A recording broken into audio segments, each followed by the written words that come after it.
Hai guys, bersama Evan di sini. Kali ini gue bakal punya satu kisah pembunuhan tragis yang terjadi di Indonesia dan lebih tepatnya di Surabaya. Jadi beberapa waktu yang lalu, gue seneng banget nih nonton video-video explore rumah kosong yang dilakukan sendirian oleh beberapa YouTuber. Jadi mereka kayak explore ke rumah-rumah kosong sendirian. Dan jadi ada salah satu rumah yang memang sangat menarik perhatian gue banget, yang bikin gue penasaran. Dimana explore ini dilakukan di Surabaya. Dan karena rasa penasaran gue yang tinggi, gue cari dong, gue riset, bener gak sih ini sesuai dengan fakta gak sih? Dan ternyata faktanya bener, ada. Dan gue udah riset semua, gue udah rangkum, dan bakal gue ceritain ke lo semua. Dan ini bener-bener akan buat bulu kuduk lo semua merinding. Langsung aja, ini dia. Nah, sebelum gue lanjut untuk mengupas fakta-fakta yang udah gue kumpulin, jangan lupa buat lo semua untuk subscribe dan share video ini. Pada tahun 2008, seminggu menjelang lebaran, polisi harus dibuat kerja ekstra. Hal ini dikarenakan pada Rabu pagi, satu keluarga yang terdiri dari suami istri dan 2 orang anak laki-laki yang tentunya masih balita, ditemukan tewas terbunuh di dalam kamar rumah mereka sendiri di Jalan Ngagel Jaya 82, Surabaya. Yang pertama kali menemukan mayat keluarga ini adalah Bu Riah, seorang pembantu di sana. Dari video explore yang gue perhatikan nih ya, kayaknya keluarga ini merupakan salah satu distributor roti yang cukup terkenal sampai sekarang. Roti Sari namanya. Jadi tiap pagi tuh mereka pasti udah bangun buat persiapan jualan. Ya jualan roti kan pasti subuh gitu udah kayak disiapin, dikemas, lalu pagi jalan buat sarapannya orang-orang buat breakfast biasanya. Ketika itu, Bu Ria dan pembantu-pembantu lainnya heran kok hingga hari terang, sekitar pukul 5.30 pagi. 5.30 pagi itu hari terang tuh katanya tuh. Sang majikan belum bangun. Padahal biasanya subuh pukul 4.30 atau setengah 5 pagi udah bangun nih. Karena rasa penasarannya, Bu Ria waktu itu mencoba untuk intip ke kamar majikannya ini. FYI nih guys ya, karena rumahnya tadi merupakan salah satu distributor roti, jadi di rumahnya itu ada banyak pembantu yang tinggal bareng sama si empunya, sama majikannya tadi. Dan next, Bu Ria ini kemudian mencoba mengintip ke dalam jendela kamar. Baru aja dia angkat gorden nih ya, si Bu Ria langsung teriak-histeris dan nangis. Butuh waktu beberapa menit sebelum Bu Ria mengatakan kalau dirinya melihat Yanuar Stefanus yang berusia 37 tahun, yang merupakan majikan prianya, tergeletak bersimbah darah. Gak lama kemudian, polisi datang dan mendobrak kamar tersebut. Setelah terbuka, dikejutkanlah mereka semua dengan pemandangan yang memilukan. 4 mayat tergeletak dengan bersimbah darah, yaitu Yanuar Stefanus, sang juragan dan pemilik rumah, tergeletak di bagian paling barat kasur dengan celana pendek dan kaos hitam. Dan di pergelangan tangan kiri ada 2 luka sayatan, luka tusuk di bagian perut hingga ususnya terburai, dan 2 luka sayatan di leher. Lalu sebilah pisau kecil tergeletak di atas perut Yanuar. Ini mungkin dia kayak harakiri kali ya, yang dia potong gini terus ususnya terburai itu. Dan sebilah pisau daging tergeletak menempel di paha Yanuar ini. Ini masih Yanuar ya. Faktanya masih ada istri dan 2 anaknya yang meninggal secara memilukan juga. Dan waktu gue melakukan riset ini, itu benar-benar, ini benar-benar semua fakta-fakta yang ada di situ tuh benar-benar bikin lo sakit hati dan gak nyangka banget ini bakal benar-benar terjadi gitu pada sebuah keluarga.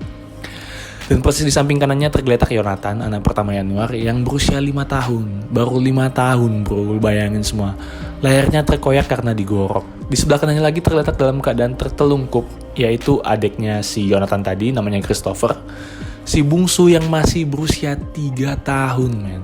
Sama seperti kakaknya, lehernya mengangas setelah digorok, namun lebih lebar dan sebagian tulang lehernya agak rompal. Sementara Seniwati, istrinya yang berusia 36 tahun, terlentang di sisi berlawanan dengan posisi tidur Januar dan kedua anaknya. Sama seperti kedua anaknya, lehernya tergorok. Namun di pipi dan dadanya ada banyak luka-luka gores akibat sayatan benda tajam. Selain itu, di mulutnya ada lebam dan luka sedikit. Gak cuman itu guys, seremnya lagi, di tembok kamar itu terdapat tulisan yang ditulis dengan darah, dan ini diduga kuat ditulis oleh Yanuar. Tulisannya itu, aku diakalin oleh orang saja. Entah apa maksudnya, waktu itu petugas masih belum mengetahui. Awalnya nih, polisi mengira kalau ini adalah sebuah pembunuhan yang dilakukan oleh perampok. Mungkin ada beberapa tersangka atau ada beberapa orang yang dicurigai ya, karena di rumah itu ada banyak orang yang tidur di situ, pegawai-pegawainya. Namun setelah dilakukan riset nih, akhirnya ditemukan kesimpulan bahwa yang mati terakhir adalah kepala keluarga. Jadi yang terakhir mati adalah si Yanuar. Ini dilihat dari luka dan posisinya. Yanuar mengalami 3 luka, dan kalau dia mati duluan, pasti posisi mayat nggak akan seperti itu. Nah, itulah yang memunculkan dugaan kalau Yanuar menghabisi anak dan istrinya terlebih dahulu, baru kemudian bunuh diri. Dari perkiraan polisi, yang kali pertama dibunuh Yanuar adalah Seniwati, istrinya sendiri. Secara logika nih ya, tentu saja yang dibunuh pertama adalah yang dewasa, karena kalau yang kecil dulu, pasti yang dewasa terbangun dan ada perlawanan berat. Menurut polisi, Yanuar membekap istrinya dengan bantal, sebelum menggoroknya dengan pisau kecil yang tajam. Ini bisa terlihat dari lebam dan luka di mulut, karena dibekap, dan luka-luka di pipi dan dada karena meronta-ronta melawan. Setelah Seniwati, selanjutnya giliran si bungsu Christopher yang dibunuh. Sadisnya, Christopher dieksekusi dalam kondisi masih tidur tertelungkup. Wow, tertelungkup. Itu gini ya, tertelungkup, membalik. Dengan dinginnya, Yanuar sempat mengganti terlebih dahulu pisau kecilnya yang baru saja dipakai mengeksekusi Seniwati. Dan pisau kecilnya diganti dengan pisau besar. Dan tanpa banyak babi bu, Yanuar langsung membacokkan pisau besar itu ke leher mungil si Christopher. Dan saking kerasnya, semua urat langsung putus dan tulang lehernya sampai sedikit hancur. Jadi dari belakang sini, dia dipukul gini kuat pakai pisau daging. Selanjutnya Yanuar berjalan ke arah Yonatan, putra sulungnya, yang juga diduga masih dalam keadaan tidur. Tanpa banyak bicara, Yonatan pun digorok leher bagian kanannya. Setelah itu barulah Yanuar memutuskan untuk menghabisi dirinya sendiri.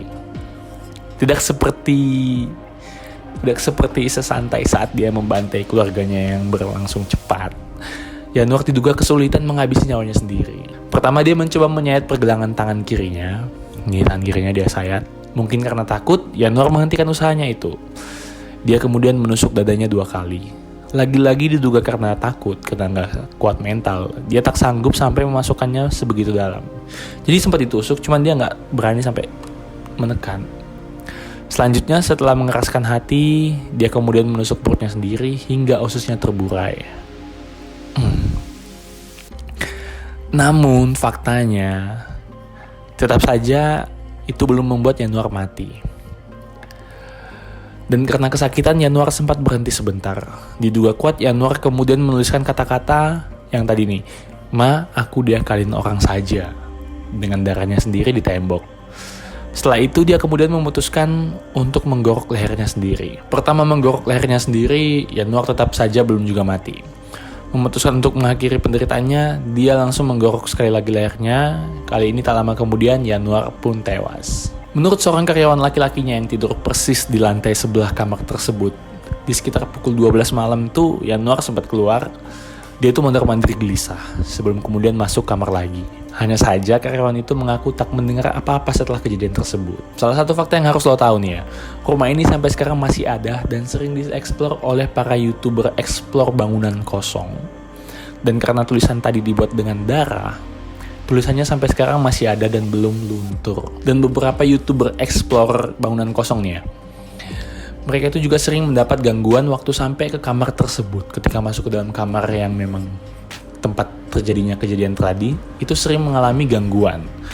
Kalian bisa cari video-videonya di YouTube dengan keyword explore rumah kosong ngagel. Explore rumah kosong ngagel. Dan menurut beberapa sumber, ini sih kepala keluarganya melakukan bunuh diri diduga karena ditipu orang. Dan ada juga yang bilang kalau ini diduga karena stres, karena dia mengalami karena dia mengikuti trading dan waktu itu diduga mengalami kerugian. So guys, demikian cerita hari ini. Oh ya, gue bakal upload video-video gaming dan yang gue mainin juga video-video horor. Jadi buat lo semua yang suka game-game horor, jangan lupa buat nonton video-video gue ya. So demikian, jangan lupa buat kalian semua untuk like, comment, dan share video ini. Oke, see you in the next video. Jangan lupa untuk jaga kesehatan dan jangan keluyuran. Bye-bye.